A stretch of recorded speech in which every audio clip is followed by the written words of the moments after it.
Social business is a tool for green growth.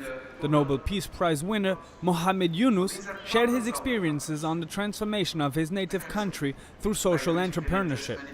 Professor Yunus's economic model is based on a system of non-dividend microcredits. The African Development Bank is going to promote this initiative on the continent to foster inclusive growth.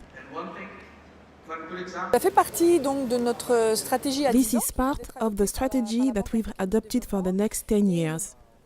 The two principal objectives of this strategy are inclusive growth and progress towards green growth.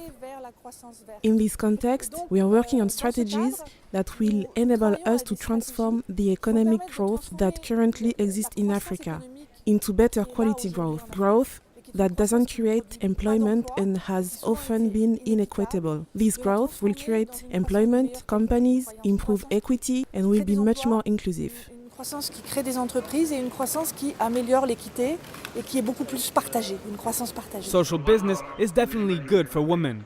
They represent more than 50% of the population in Africa, and they represent also 70% of the contribution to production sectors such as agriculture.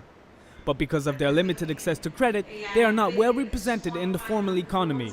Actually, we are using Yunus experience a long time ago because Yunus experience succeeded to prove the fact that lending poor is very successful and it's a very useful installment in reducing poverty in countries, and Egypt is one of the countries. So we are using the microfinance for poverty alleviation in Egypt.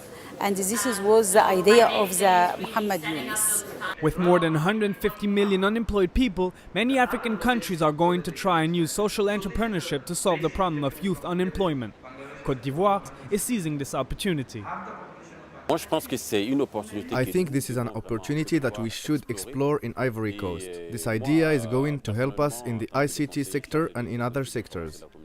I think we really need to make a commitment by exploring the possibility of launching social business projects in Ivory Coast. In the next 2 decades, the creation of social business project will undoubtedly be one of the driving forces of green growth in Africa. With the Yunus social business, the African Development Bank will implement 2 pilot projects in 2 different countries.